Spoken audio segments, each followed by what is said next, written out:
اس داستان کا عنوان ہے بنی اسرائیل کا قصاب اور کنیز۔ بنی اسرائیل کا ایک قصاب اپنے پڑوسی کی کنیز پر عاشق ہو گیا۔ اتفاق سے ایک دن کنیز کو اس کے مالک نے دوسرے گاؤں کسی کام سے بھیجا۔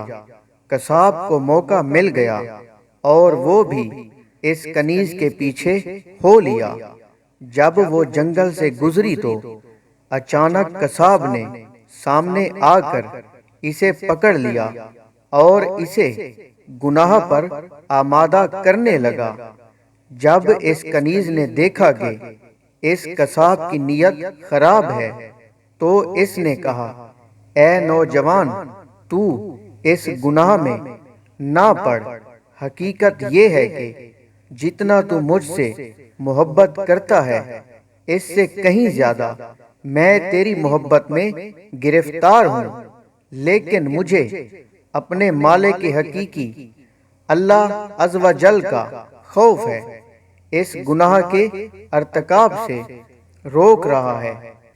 اس نیک سیرت اور خوف خدا رکھنے والی کنیز کی زبان سے نکلے ہوئے یہ الفاظ تاثیر کا تیر بن کر اس قصاب کے دل میں پیوست ہو گئے اور اس نے کہا، جب تم اللہ سے اس قدر ڈر رہی ہے تو میں اپنے پاک پروردگار سے کیوں نہ ڈروں؟ میں بھی تو اسی مالک کا بندہ ہوں۔ جا، تو بے خوف ہو کر چلی جا۔ اتنا کہنے کے بعد اس قصاب نے اپنے گناہوں سے سچی توبہ کی اور واپس پلٹ گیا۔ راستے میں اسے شدید پیاس محسوس ہوئی، لیکن اس ویران جنگل میں کہیں پانی کا دور دور تک کوئی نام و نشان نہ تھا۔ قریب تھا کہ گرمی اور پیاس کی شدت سے اس کا دم نکل جائے۔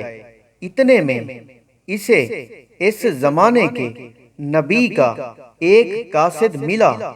جب اس نے قصاب کی یہ حالت دیکھی تو پوچھا، تجھے کیا پریشانی ہے؟ قصاب نے کہا، مجھے سخت پیاس لگی ہے۔ یہ سن کر قاصد نے کہا، ہم دونوں مل کر دعا کرتے ہیں کہ اللہ پاک ہم پر اپنی رحمت کے بادل بھیجے اور ہمیں سیراب کرے، یہاں تک کہ ہم اپنی بستی میں داخل ہو جائیں۔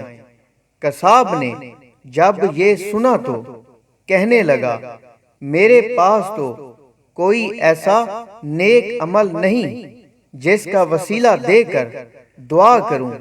آپ نیک شخص ہیں، آپ ہی دعا فرمائیں۔ اس قاصد نے کہا، ٹھیک ہے، میں دعا کرتا ہوں، تم آمین کہنا۔ پھر قاصد نے دعا کرنا شروع کی اور وہ قصاب آمین کہتا رہا۔ تھوڑی ہی دیر میں بادل کے ایک ٹکڑے نے ان دونوں کو ڈھانپ لیا اور وہ بادل کا ٹکڑا ان پر سایہ فگن ہو کر ان کے ساتھ ساتھ چلتا رہا۔